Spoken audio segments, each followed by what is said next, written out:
आज हम हिंदी के एक महत्वपूर्ण टॉपिक समास की बात कर रहे हैं। समास, पहले अर्थ समझ लीजिए। समास का सीधा सा अर्थ होता है किसी बड़ी बात को कहने का मतलब है जिसमें ज्यादा शब्द होते हैं उसे एक शब्द में व्यक्त करना। ये शब्द समूह के लिए एक शब्द नहीं है, परंतु जब हमें कई शब्दों को एक शब्द में व्यक्त करना होता है, यानी कि किन्हीं शब्दों के समूह का संक्षिप्तीकरण समास कहलाता है। जैसे हमने कहा राजा का बेटा, तो ये तीन पद हैं। अगर हम इसको ऐसे बोल दें राजपुत्र, तो हमारा काम हो जाएगा। इससे भाषा की जो प्रभावशालीता है, जो मौलिकता है, वो बढ़ जाती है। इसलिए समासों का बहुत महत्व होता है हमारे हिंदी भाषा में। तो समास कितने प्रकार के होते हैं? 6 समास 6 प्रकार के होते हैं। पहला है तत्पुरुष समास, दूसरा है कर्म धारय समास, तीसरा है द्विगु समास,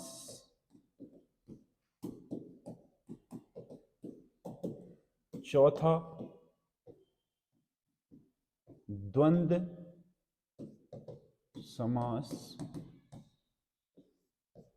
पांचवा बहुव्रीहि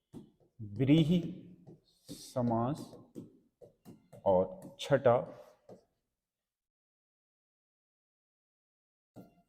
अव्ययी भाव समास।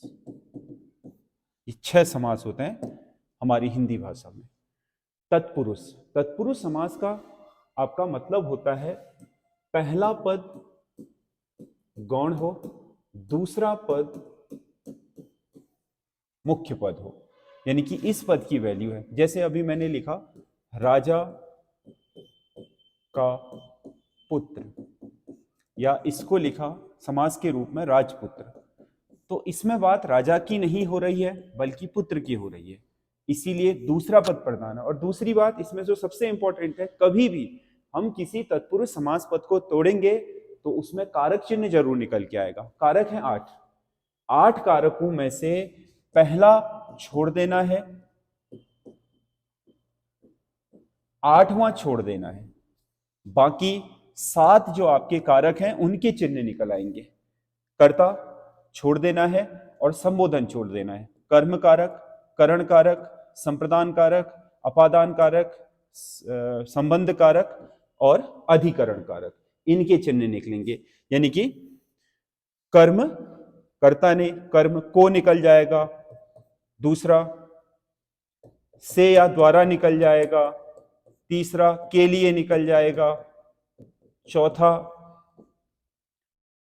से निकल जाएगा अलग होने वाला, पांचवा संबंध के रारी रे काकी के निकल जाएंगे, का की के, और सातवां मैं पर पे निकल जाएंगे।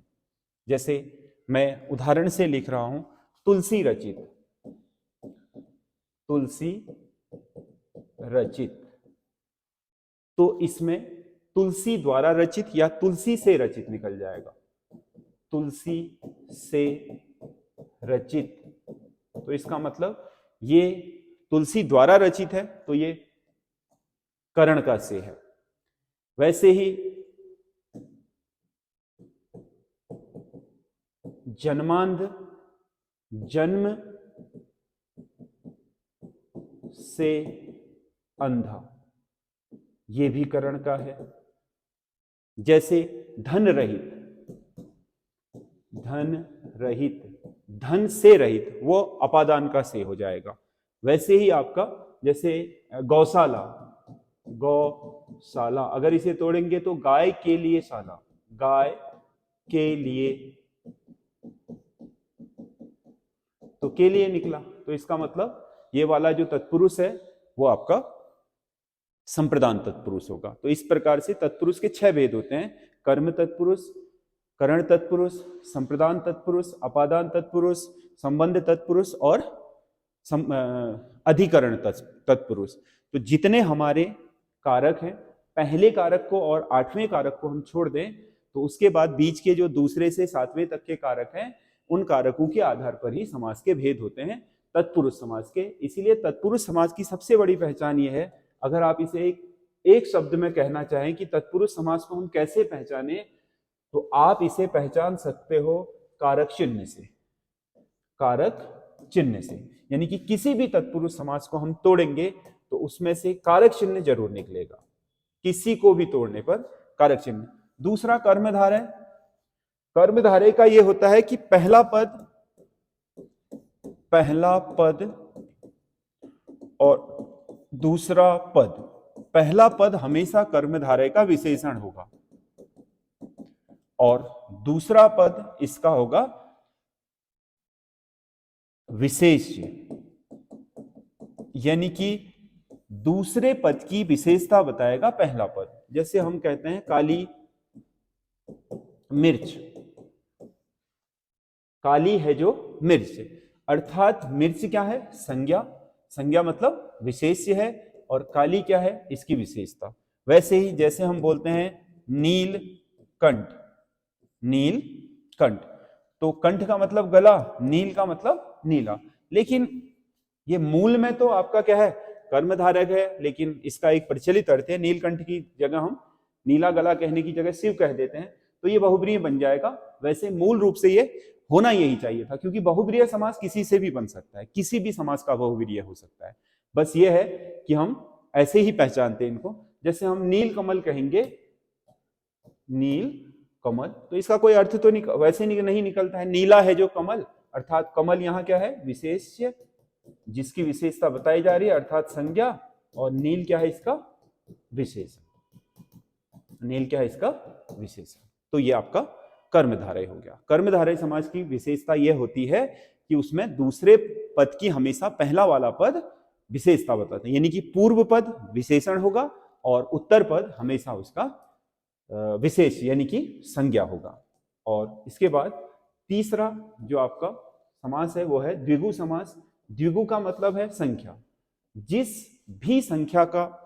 भी आपका समास का पहला पद संख्या होगा, उसका आपका द्विगु समास हो जाएगा। जैसे आपने कहा सप्तऋषि, सप्तऋषि, आपने कहा एक नाथ, त्रिफला, ये जो भी शब्द जिनके पहले आपका संख्या आई है। जैसे आप इसी में लिख दोगे दशानन, आप कहोगे ये भी तो बहुब्रीहि, ये भी तो आपका क्या? द्विगु समास होना चाहिए। मूल में तो द्विगु ही है, मैंने क्या बोला? बहुब्रीहि समास तो किसी से भी बन सकता है, लेकिन दशानन का अर्थ हम 10 सर वाला लेने की जगह क्या लेते हैं? रावण। तो रावण ज्यादा प्रचलित अर्थ है उसके मूल अर्थ से, तो इसीलिए वो तो बहुब्रीहि बन जाएगा। वैसे होना वो द्विगु समास ही था। तो द्विगु समास की विशेषता यह होती है कि पहला पद हमेशा उसका संख्यावाचक होता है और द्वितीय पद फिर कुछ भी हो, उससे फर्क नहीं पड़ता है। चौथा जो समास है द्वंद्व समास। द्वंद्व समास की विशेषता यह होती है, द्वंद्व का मतलब होता है जब दो बराबर की चीजें आपस में टकराती हैं या दो बराबर की चीजों का आपस में क्या होता है?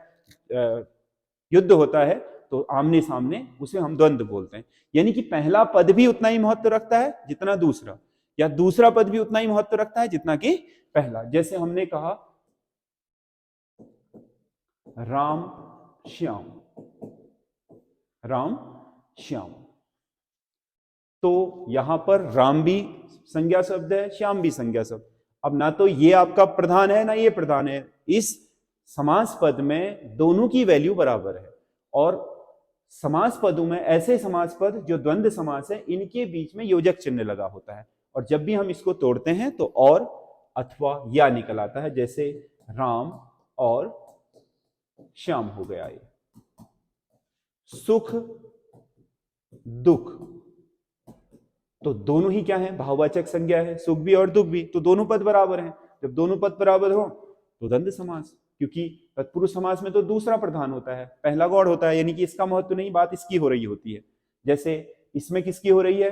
इसकी भी, दोनों का महत्व बराबर है। तो सुख दुख में आपका अगर इसे तोड़ेंगे, सुख और दुख, सुख या दुख ऐसे निकल आएगा। तो कभी भी द्वंद्व समास को तोड़ते हैं तो या अथवा और निकल आता है। और उसके बाद बहुब्रीहि। बहुब्रीहि समास मूल रूप से कोई भी समास हो सकता है। बहुब्रीहि समास की ये विशेषता होती है कि मूल रूप में बहुब्रीहि समास कोई भी समास हो सकता है।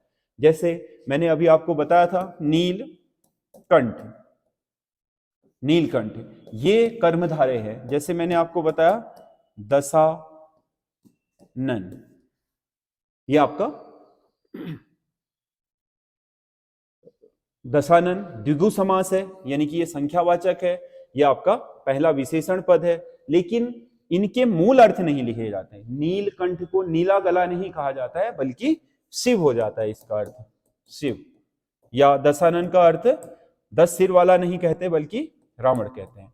जब किसी शब्द का अन्य या द्वितीयक अर्थ इतना ज्यादा प्रबल होता है कि उसके मूल अर्थ से उसका मूल अर्थ ही भुला दिया जाता है, तो उसे हम बहुब्रीहि समास बोलते हैं। जैसे एक शब्द आता है मक्खी चूस, मक्खी चूस, तो कोई भी व्यक्ति ये मक्खी चूस कहेगा तो मक्खी चूस में उसके दिमाग में क्या आएगा? कंजूस।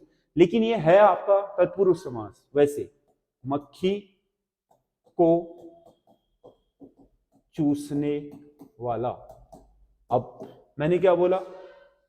दो चीजें हैं, एक तो चूसने वाला, ये पद प्रधान है, दूसरा क्या निकल आया? कर्म का कारक चिन्ह निकल आया। तो होना क्या चाहिए था इसे? कर्म तत्पुरुष। लेकिन कोई भी व्यक्ति ये जान लेगा कि मक्खी चूस का मतलब मक्खी को चूसने वाला नहीं होता है, बल्कि इसका अर्थ ले लिया जाता है कंजूस। तो इसका मतलब यह है कि इसका द्वितीयक अर्थ इतना प्रबल है कि इसका मूल अर्थ ही गौण हो जा रहा है, यानी कि उसका अन्य अर्थ इतना ज्यादा प्रयोग में लाया जा रहा है कि इतना प्रचलित है कि इसके मूल अर्थ पर भारी पड़ जा रहा है, तो वो आपका बहुब्रीहि समास होगा। अव्ययी भाव समास जो आपका छठा है, अव्ययी भाव समास।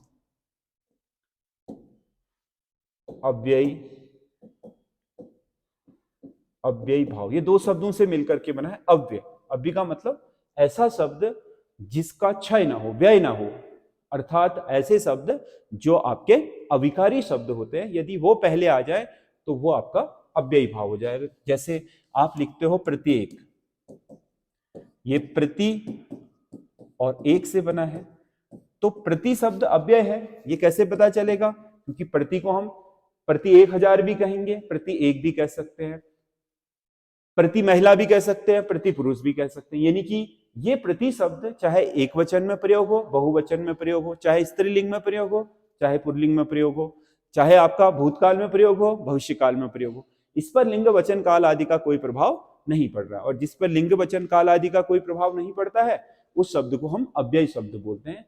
तो ये जिस जिस शब्द का पहला पद क्या हो, अव्यय शब्द हो, वो अव्ययी भाव समास कहलाता है। जैसे हम लिखते हैं कई बार साथ साथ, ये बहुत ही इंपॉर्टेंट है। साथ साथ, साथ साथ, तो साथ साथ शब्द में कोई कहेगा कि क्या ये आपका द्वंद्व समास होना चाहिए, क्योंकि इस समास में दोनों पद एक समान है और बीच में डैश भी है। परंतु ऐसा नहीं है, साथ शब्द अपने आप में होता है अव्यय। साथ साथ मतलब एक साथ चलना, इसका जो अर्थ होगा एक साथ चलना। तो ये जो साथ साथ शब्द है, इसमें अगर हम इसको तोड़ेंगे तो और निकल करके नहीं आएगा। जबकि द्वंद्व समास की ये खूबी होती है कि उसमें से और निकल करके आना चाहिए, अथवा निकल करके आना चाहिए, एवं निकल करके आना चाहिए, लेकिन यहां नहीं निकल के आएगा। साथ और साथ नहीं होगा। मतलब साथ साथ का मतलब है एक साथ चलना, यानी कि एक साथ चीजें हो रही हैं, तो इसका मतलब ये साथ अव्यय शब्द है, अव्यय। वैसे ही यथाशक्ति, यथाशक्ति, इस पद का पहला पद क्या है? यथा। यथा शब्द अपने आप में अव्यय होता है।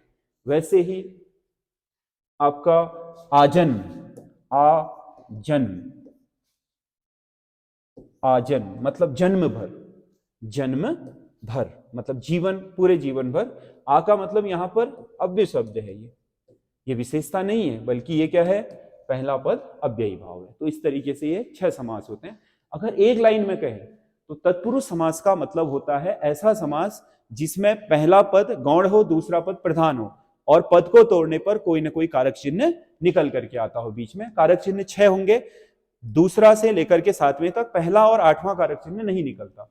कर्मधारय का मतलब होता है ऐसा समास जिस समास में पहला पद विशेषता बताए, दूसरा पद उसका विशेष्य हो अर्थात संज्ञा हो या सर्वनाम हो, तीसरा द्विगु का मतलब होता है पहला पद संख्यावाचक हो, तीसरा द्वंद्व का, चौथा द्वंद्व का मतलब होता है पहला और दूसरा पद दोनों समान हो, पांचवा बहुब्रीय। बहुब्रीय समास कोई भी हो सकता है मूल रूप से, लेकिन बहुब्रीय समास की विशेषता यह है कि इसमें हमेशा जो आपका उसका मूल अर्थ होता है उसकी जगह उसका प्रचलित अर्थ लिया जाता है, मूल अर्थ नहीं लिया जाता है। और अव्ययी भाव समास का मतलब होता है जिसका पहला पद प्रधान हो, उसे अव्ययी भाव समास कहा जाता है। तो इस तरीके से ये 6 समास है और इनका ये